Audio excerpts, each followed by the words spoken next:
Hello, everyone. Thank you for introduction. My name is Seongsu Park, and definitely came from the South Korea. As I know, I'm the only Asian presenter in this conference, so it's my really honor. And thank you for being here. I didn't expect many people came here because it's early morning and some nice Google guys present something on another track. So I didn't expect, but thank you for being here. I will present about a specific APT group called the Lazarus. I think you already heard about this group. And last year they focus on they keep attacking the financial institute in South Korea and around the world. So I will talk about how they attack especially the cryptocurrency agency and how they configure their C2 infrastructure. Before moving on, my name is Seongsu Park. I'm South Korean, and I'm working in the Kaspersky Lab Great as senior security researcher. And I usually focus on the APEC region cyber threat and threat intelligence and cyber threat hunting. And I've been working as the malware researcher and incident response almost 10 years. And I love the malware researching, incident response, threat intelligence. And anybody know about our team? Great. I think many people already know. Yesterday, our director, Kostin Layu, is a keynote. So I just introduced our team briefly. We are global research and analysis team. We spread all around the world, and I belong to the APEC region. And in APEC region, we have 60 members, so we cover the whole APT attack in APEC region. And we did APT attack researching and critical infrastructure threat and banking threat and some kind of sophisticated target attack. We found it on 2008. Our CEO using Kaspersky's order to make this kind of team, and he's a keynote speaker, Kostin Layu. Yeah. And you already saw this slide yesterday, but at the Kostin's slide, his slide does not include the 2017 case, but I add the 2017 case. Last year it's Last year it's a very busy year for me because you can see Blue North. We published about the Blue North. This group is behind the Bangladesh banking heist. They steal the $81 million from the Bangladesh bank. And they also attacked many banks around the world. For example, the Polish bank. And they also attacked some casino in Latin America. And they also attacked some cryptocurrency exchange last year. And they are still very activate group, Blue North. And the other thing is interesting is Shadowpad. Kostin is introduced about this group yesterday. They doing some supply chain attack last year. They compromised one South Korea software vendor. They named Nessaram. So I contact them to mitigate their compromisement. So they are very sophisticated group. And so last year is a very interesting year for me. And in this presentation, I will focus on just this group, Lazarus. And anyone heard about the Lazarus group?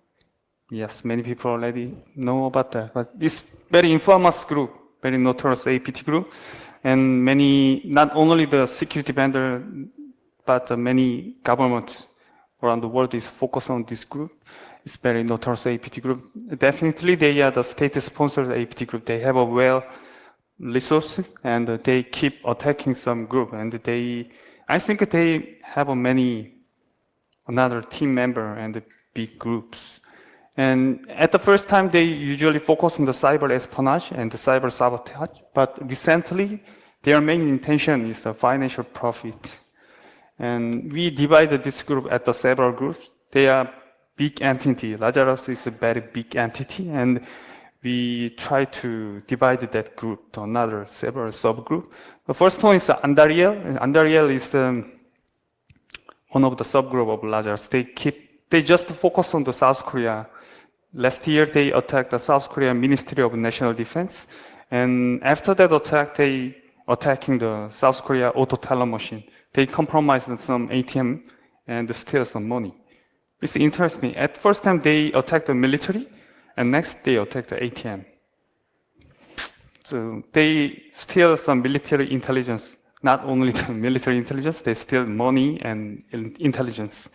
So, and they are very well known about the South Korea IT environment. They usually using the South Korea software vulnerabilities, just using in South Korea. So they are very special group for South Korea. And the Blue North is the group this subgroup is behind the Bangladesh bank heist. So they only focus on to steal some money from the financial institute around the world.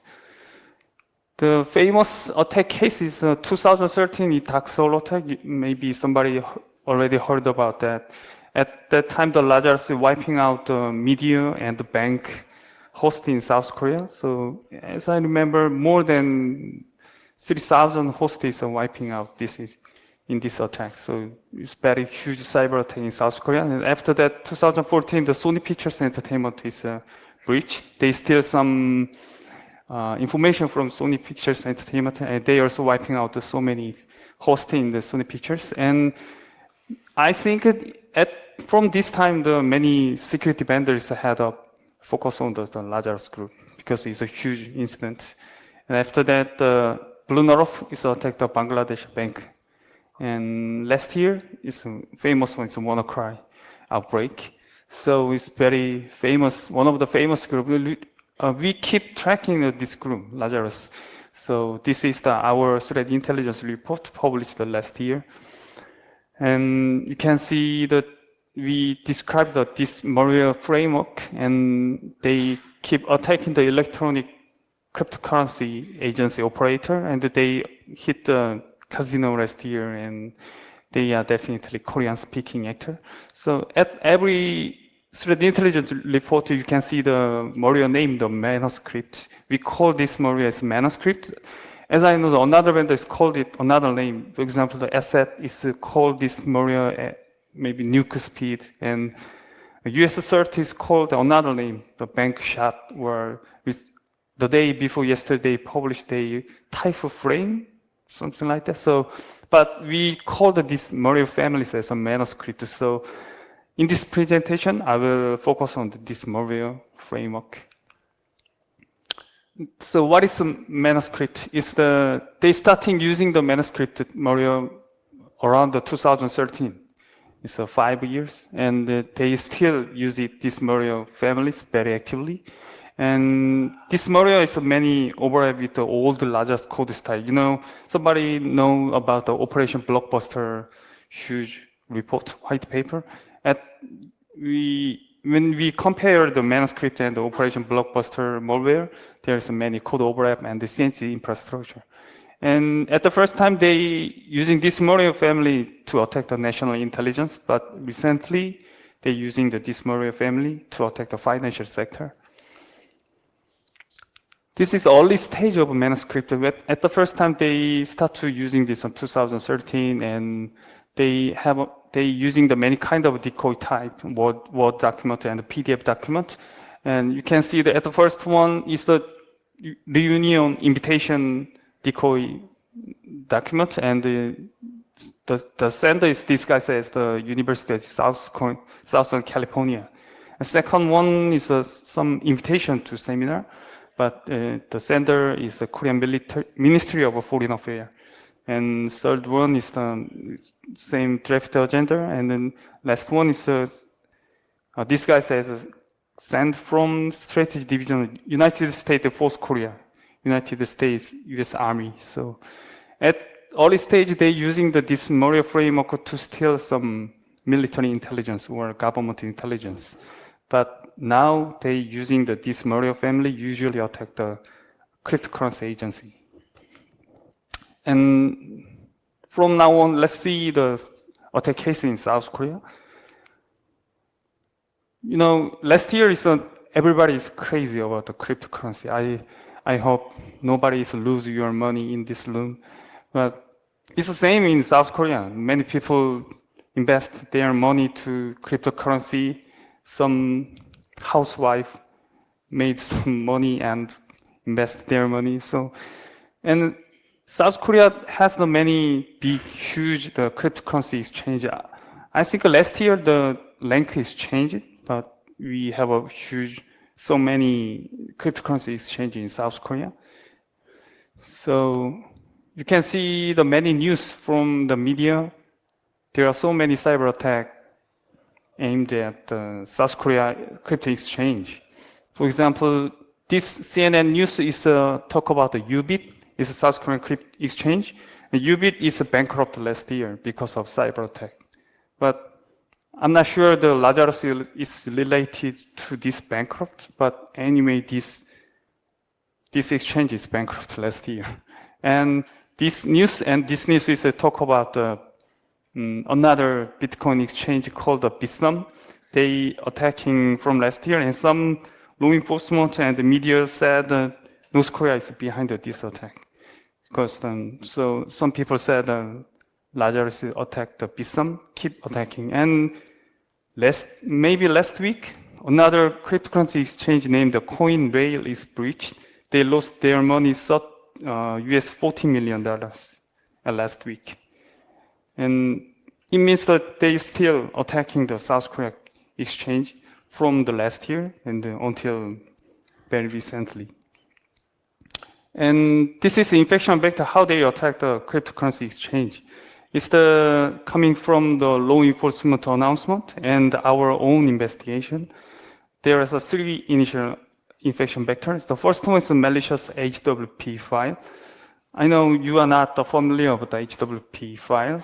I will talk about this one later. And they also using the malicious Office file, weaponized Word document, and they also using the malicious APK file. They try to infect the operator Android machine, and I'm not sure what they did to infect the Android machine, but they're using the malicious APK file. So in this attack case, I will focus on the malicious HWP file case. The HWP file format is a stand for the Hangul word processor. Hangul word processor is a word processing application developed a South Korea company named Hangul. And it's a word processing program, but usually using the government agency and the government office in South Korea by law. I can understand, but it's a national software activation policy in South Korea. So government agency and office have to using this word processor. It means that it's very good attack vector for the threat actor. So they usually focus on this file format to attack the South Korea. And you can see that it has a very similar structure with the open office or word processor. It has many streams and binary data. You can see the document info. It also supports the JavaScript, and it has each sections, and it has a file header. But we will focus on this section. .ps, it stands for the PostScript. This HWP file also supports the PostScript. PostScript is at the first time, this is using for the printing or document imaging. But this PostScript also supports the full features. So, for example, using by this PostScript, you can call the window API. So you can do anything by this PostScript. So the Lazarus, recently they usually using just the PostScript to impact the potential victim. So I analyzed that maybe almost more than 50 sample HWP, malicious HWP sample.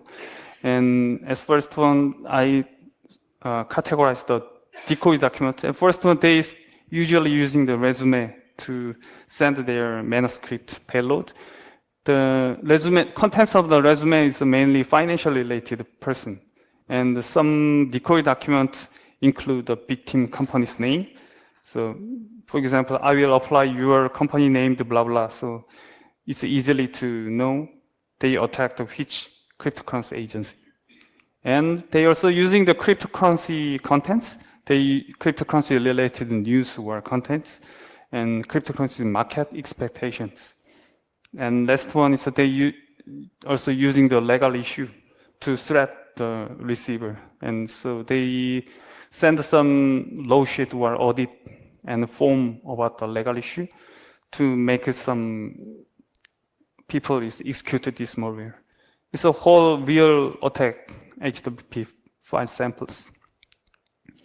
And I extracted the whole metadata from the HTTP file. It also has the order name and the last saved by specific username. So I extracted just the metadata, order name and the last saved username. And it has many connections. You can see the yellow one is the last saved username and blue one is the order name and red point is malicious HTTP file. You can see the many connections overlap. And this case, the threat actor usually using this username Alosha. I don't know what it means, but it's not a South Korean. So Alosha, and they also using the default username administrator. So we strongly believe that one threat actor has made this whole malicious HTTP samples. And from now on, I will show the PostScript type, how they change their strategy, how they change their PostScript type. At first one, I analyzed the 50 sample and categorize it as the 6 type of PostScript. At the first one, they starting using the very simple things. It's a real post type. It has a ASCII type payload at the end of the PostScript. It's very simple. Just you can see the 45A is MG header. You can see that this is the exact window P file. And just read this one and drop that file at this path Windows starter folder. It's very simple. Just drop in and drop the manuscript payload and execute it. At the early stage, they're using this kind of PostScript, but it's very easy to detect it because PostScript has some ASCII type executable. So after a few months later, they changed their strategy. And this PostScript does not using the vulnerabilities. It's a function of the PostScript, so it's very easy to use it. But from the type 2, they starting using the vulnerability of the PostScript. So you can see that at the first type 2, they starting using specific 4-byte XOR key. And this one, then they starting using some strange Chinese variable name. I'm not sure what it means, Yaoshi, Ima, Inji, this kind of Chinese name. And they're using this 4-byte key and decrypt this encrypted PostScript and the shellcode. It's Ima and just decrypt this Ima variable using this kind of 4-byte XOR key. So when I decrypt this encrypted PostScript and shellcode, you can see that it includes the shellcode and the PostScript, an additional PostScript. This PostScript is used for triggering the vulnerabilities and decrypt data contains the exploit code and shellcode. This routine is using for the heap spray, and you can see HGSDLS32 is the PostScript handling module. So they're using this module's vulnerability and making some ROP gazette and triggering the exploits. So this is type 2 of the PostScript. If this exploit is working well, the shellcode just decrypts the embedded manuscript depend on the Windows version, 32-bit and 64-bit, and inject this manuscript to the legitimate process, explorer.exe, and execute it. So and on the next, they change their strategy. I categorize it just as 3 and 4, and they remove the decryption process. I said that at the type 2, they're using the 4-byte XOR key and decrypt the real shellcode and PostScript. But from this type, they just remove the decryption process and they elaborate the exploit code for execute it reliably. And it's the same structure, but just the PostScript execute is a real shellcode, and this shellcode is just a encrypted manuscript depend on the Windows version. So they slightly change their PostScript for execute it very reliably.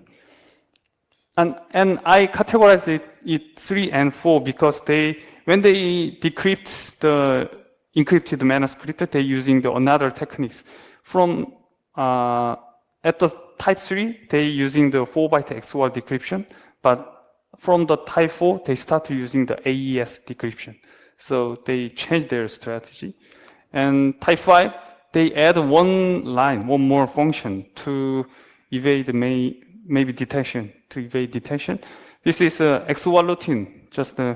This routine is just the XOR this shellcode, decrypt just shellcode.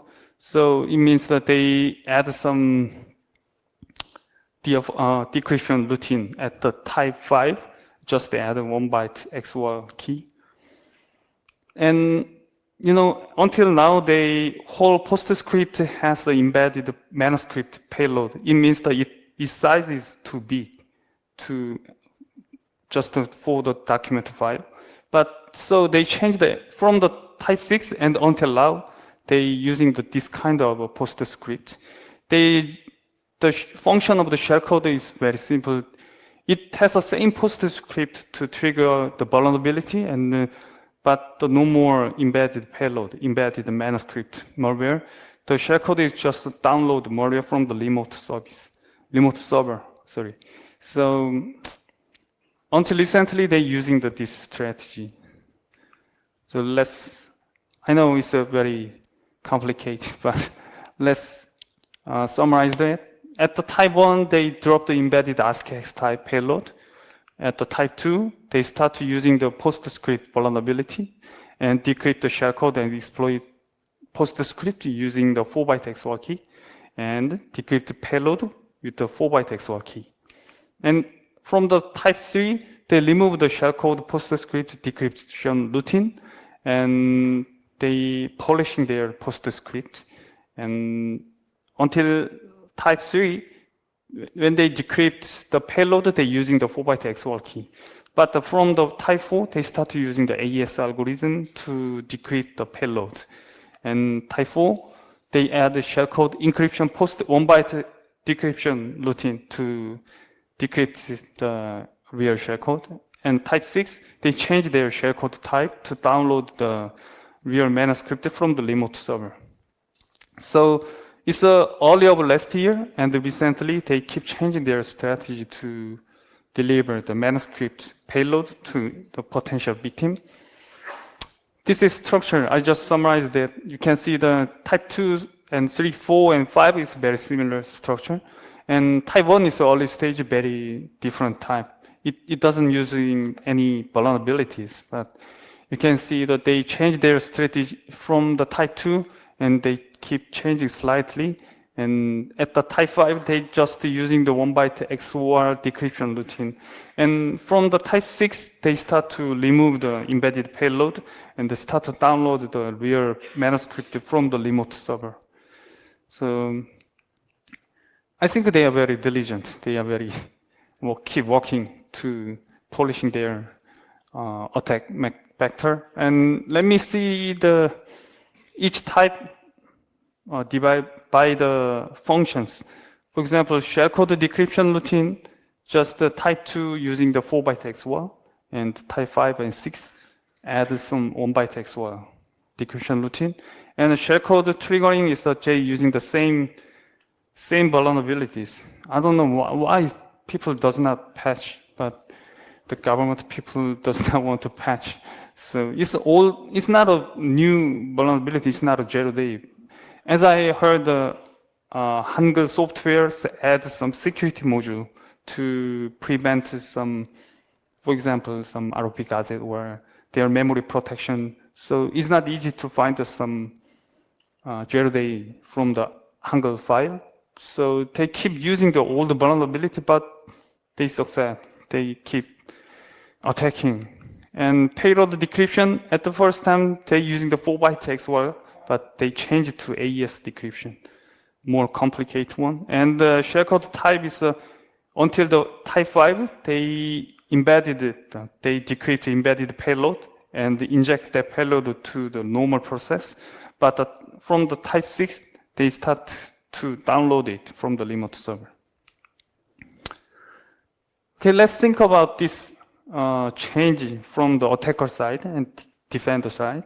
At the first time, this Hangul sample is started from the April of last year, and until recently, the type 1, they just dropped the ASCII type. It's very easy to defend it. For example, the antivirus researcher, it's very easy just to detect the embedded ASCII type PostScript. So they start to change their strategy. They start using the exploit and the XOR, the shellcode, and the exploit triggering script. But the XOR, the PostScript is using the XOR key, and the decrypt one is a really suspicious one.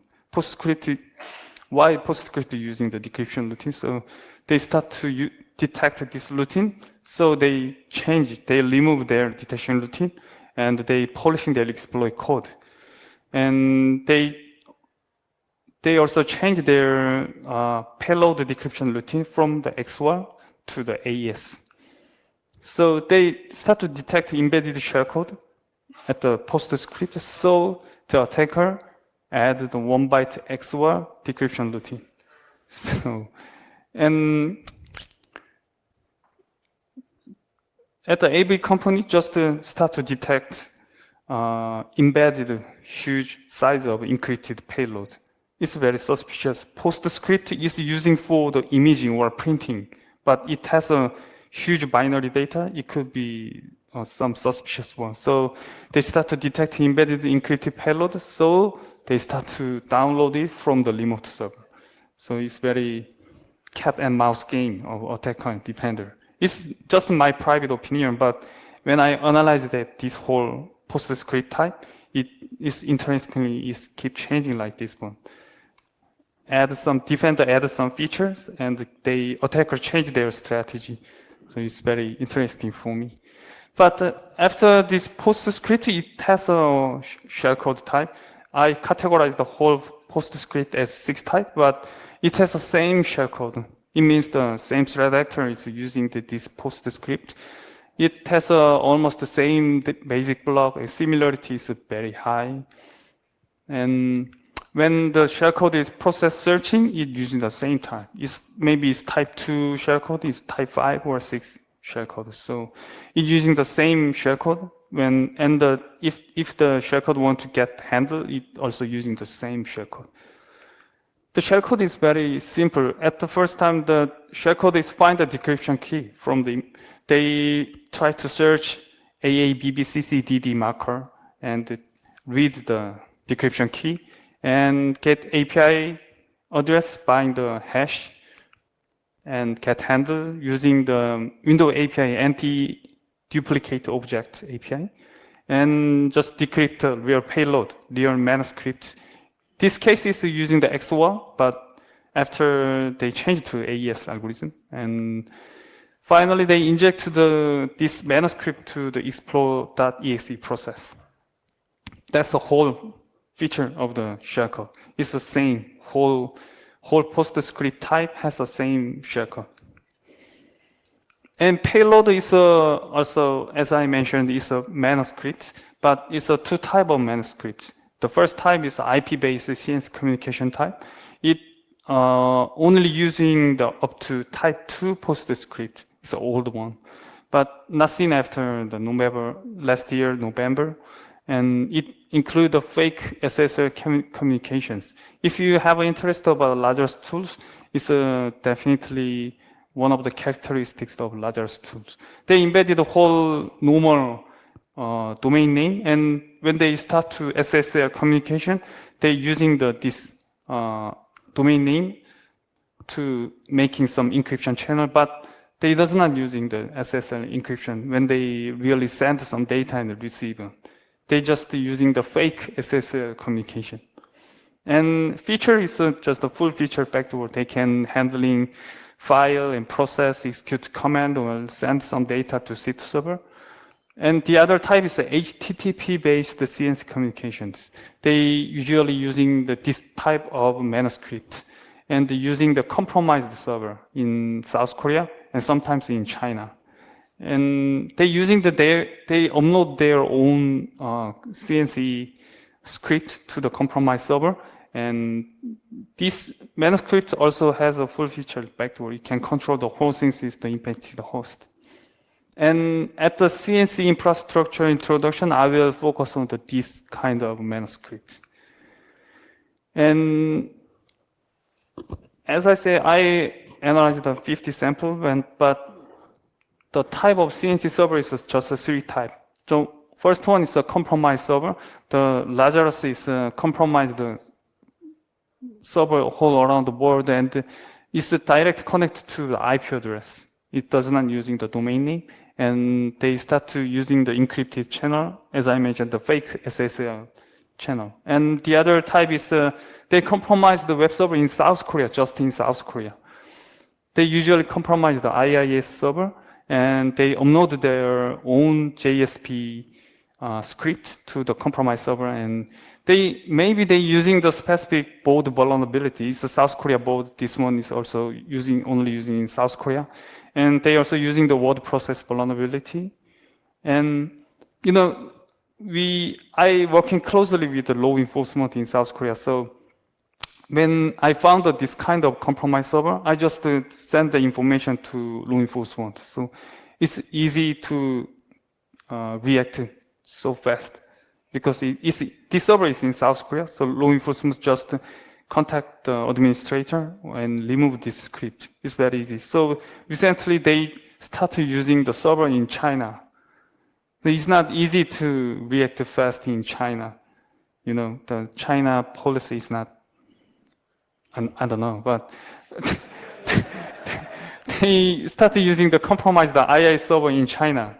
So they upload their PHP script, and these two of the websites using the same CMS. I see the Dede CMS, maybe it's a China CMS, and they also using the word process vulnerabilities. So they using the three type of CN server, and I will show the CN server configuration about this kind of C2 server. And they does not only using the HWP file, they're using the word process file.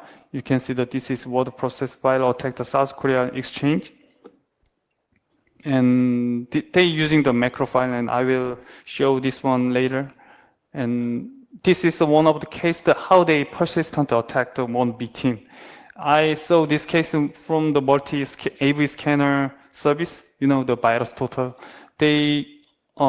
This is a HWP file. It's this window word file, but it has the same file name, Bitcoin wallet address and transaction number. But it has the same decoy document, but one is the malicious HWP and the other is the malicious word file. It uploaded from the same source from the South Korea. I think it's the victim, potential victim, but they upload this one at the same day, the same file name, and from the same source. And after 4 days later, another malicious file, Bitcoin transaction history.exe file, is uploaded from the same source. It means that they keep attacking the one victim in South Korea. At the first time, they send the malicious HWP file, and next they send the word file, and they send the malicious Excel file. They keep attacking the one victim, just using the same strategy. And let me see another country's case. They just usually focus on South Korea, but they also attacked another countries all around the world. And at this time, they're using the spear phishing case, on that same spear phishing case, and they You guys does not using the HWP. You doesn't. So they using the malicious OPC document, and it's not has not some vulnerability. They using the macro embedded malicious word file, and this macro is really obfuscated, but it's very simple. It has just two functions. One macro is just create a payload. This payload is very similar with the manuscript. We call it virtual, but it's a manuscript type. And the other macro is create a real decoy document and to deceive the user. And then who is target? I categorize that. I just suspect.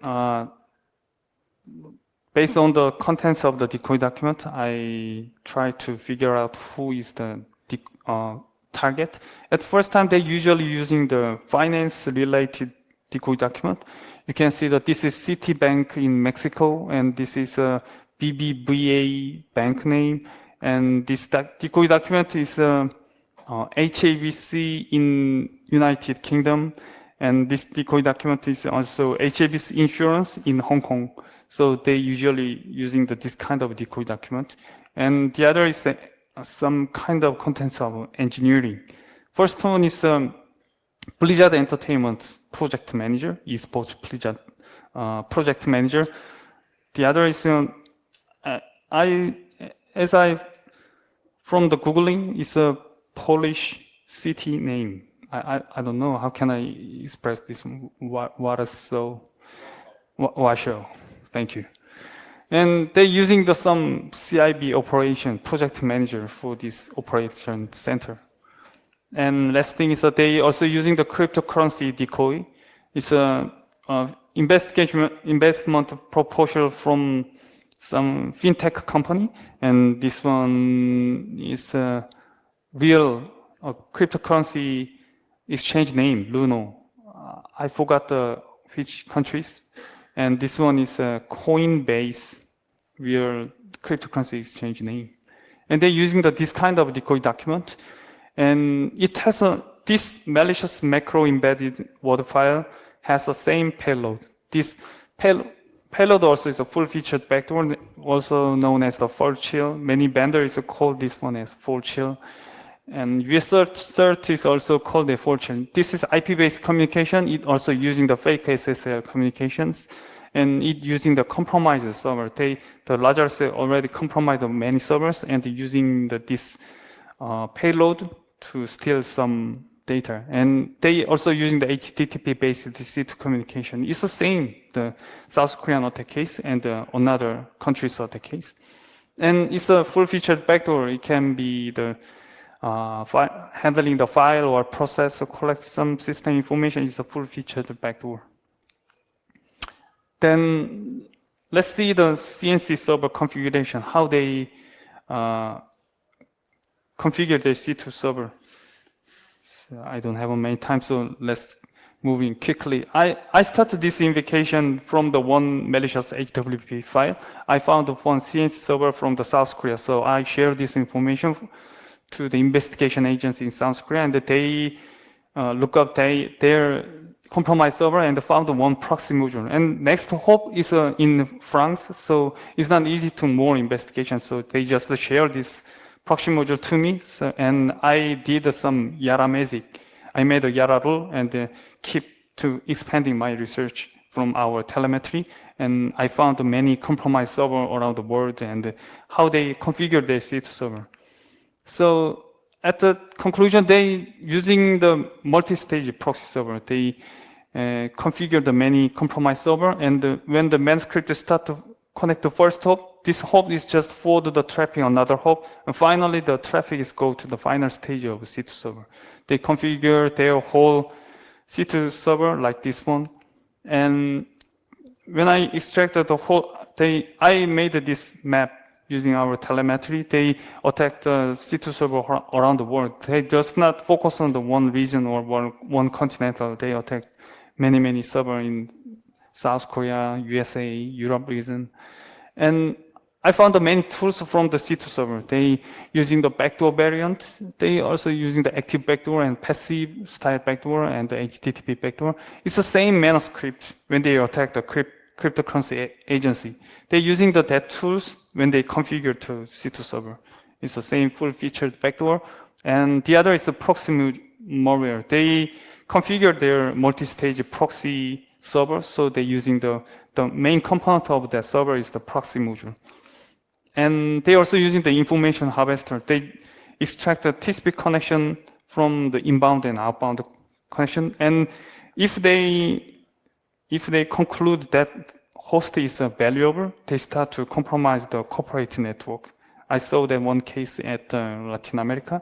So they start to gather some information at the compromised server. And the other tool is that they also using some wiper to erase their evidence or specific files securely. And important thing is the proxy module. It's just simply for the incoming traffic to the next hop. They configure the multi-stage proxy module. They store the configuration at the specific registry key. After this speaking, I will publish this presentation on the internet. So just quickly move. They save the configuration as a specific file, tcp-beep.ime, and they keep attacking this configuration file from another hop. And they also add all of the port list using the Windows command. They're using the netshell command and add to the all of the list to proxy module. And they also using the same fake SSL communication. It's definitely one of the big characteristics of Lazarus module. They keep using this fake SSL communication. I saw the Twitter last day, some Polish researcher published about this one, fake SSL communication. So you can find it.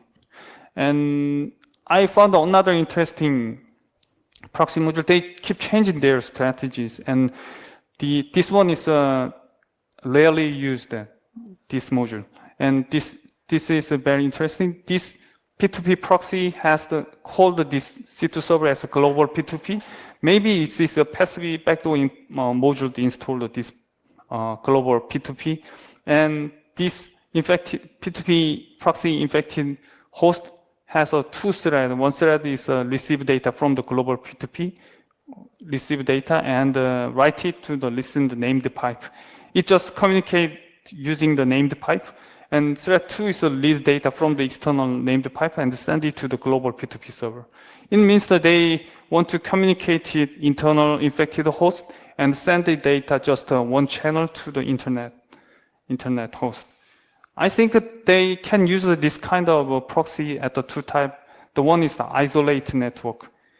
You know, at the isolate network, just a few hosts can connect to the internet. So they using this kind of P2P proxy, just this host. If this host can connect to the internet, they just implant that host at here. And the other case is that if they want to compromise the whole ISP, for one ISP, they start using just one host is try to receive some configuration from the external host, and they using the named pipe and communicate at the internal host. It's very interesting case. And active backdoor is CNC server is just has a configuration data and registry key like this one, and it's also the full featured backdoor. And it also has the HTTP based communications. It's the same one when they attack the cryptocurrency agency. So they're using the same backdoor. They control the C2 server. And choose the head or get or post randomly. And when they communicate to C2 server. So, and passive backdoor does not have a C2 server. It just open the port and listen the command from the attacker. And it's the installation process. It's an interesting thing is that they have their own file naming features. So for example, they get the Windows service list and choose one randomly. For example, share the access and get display name of the service and append at the end of the service name as service, internet connection sharing service. And append the decrypted string at the service. This is a decrypt. It's an essential element of Windows service, blah, blah. And change the service name as a small case, this one, and append the SVC, to share access SVC. And drop the passive backdoor, same name, share access svc.dll, and change the file timestamp. So it could be some kind of IOC, the indicator of compromise your server. And this passive backdoor has a firewall punching function. They allow the open the file list at the Windows firewall, and backdoor function is the same at the active backdoor. And the other tool is the TCP connection harvester. Depending on the OS version, they're choosing the API name and add the whole inbound and outbound connection to this file. And log wiper generate the random number and overwrite the whole file and data repeatedly for prevent the forensic investigation and delete file. And I found many tools from around the world, and you can see the server, compromised server in Indonesia just has an active backdoor, and India server has many tools, and Korea also has many tools. It means that they implant their tools depending on the situations. And the one case is I found the active backdoor, and this backdoor is found from many countries. Colombia, Indonesia, Germany, India, South Korea, Sri Lanka. So it means that they compromise the server randomly around the world. And the other thing is I found same passive backdoor found the Panama server and the Vietnam server, but at the Panama server they installed the proxy and HTTP backdoor. But the Vietnam server, they only have the TCP connection harvester. It means that they start to some information from this is early stage, and this server is already installed the proxy server. We start using that as one of the proxy. And then what is the vulnerability to compromise these servers? And I extract the whole server information that they using the Windows Server 2003, very old one, and IIS version is the 6.0, very old one. So they're using the CV 2017 7269 vulnerability. Fortunately, I found one tools they're using. They're using this vulnerability scanner and scan any server randomly. This this vulnerability is published on March of last year, and after 5 days later, the POC code is uploaded to the Metasploit module. And after 2 weeks later, the attack tool is built. The Lazarus is to attack, and the Microsoft is published after 2 months later. And let's put them together. The Lazarus group is configured their city infrastructure as a CNC server infrastructure, and they're using the many kind of tools, active, passive, and the proxy module, TCP harvester. And sometimes they infect the corporate host from the server, and they send some weaponized malicious HWP file or document, Word document, and if the victim infected the manuscript, they start to communicate to one of the hop of a proxy server. This is a whole feature of how they attack the cryptocurrency exchange and another financial institute. And this is conclusion. They keep trying to compromise the whole server around the world. So if you are CERT or if you are security operator, never let your server to compromise this. So please update and keep polishing their tools. So they are very diligent guy, I think. And their favorite attack vector is spear phishing. So it's very important to educate the person. Please don't click the suspicious one. Please don't open the malicious file. And recently, they keep changing their TTPs. They start to adopt the PowerShell to their framework. So we have to head up of their TTPs, keep head up. It's very important. I think the intelligence is not a scenario of the movie like a Cold War, Russia attacked the USA. It's not important things. I think that this kind of a tactic tool and procedure, so each other technical person is very important, I think. So that's my conclusion. And if you can contact me the Twitter or email address. So if you have any questions, you can contact me at any times. And if you have a questions, please raise your hand. Thank you very much. Are there any questions? Yeah, we don't have much time left. Probably one or two questions. I'm not familiar with the Hangul software, but is the PS going to execute automatically, or is there like a Microsoft that asks you, or there's a macro that you want to run it? Like, is it just running the PS module inside? I'm sorry, I can't understand the Right. So question. when the victim is opening an HWP Yes, file, yes. right? Does the PS file inside get automatically? Is Yes, there a exactly. warning? Wow. It's executed automatically. It's one of the feature of the Hangul file. Yeah. So it's not like Word where you basically, they ask you, there is a macro, do you want to Yes, they doesn't ask anything. Oh, that's great. It's executed automatically. I'm not sure why that kind of feature is included. But. Okay, another question. You can send the question by email. I was just wondering, do you expect that the attacks that you are seeing focusing on South Korea will change and be broader, or they stop targeting you now that politically things are also evolving? Yes, I just talk about financial focus attack, but they just not attack South Korea because another country has more money, so they keep attacking many countries, and they are not just focused on the financial attack, and recently they attacked some political issue related intelligence. You know, the North Korea and South Korea summit and North Korea USA summit. They're using that kind of contents and keep attacking to another country, especially South Korea. Okay, thank you very much. So Thank you.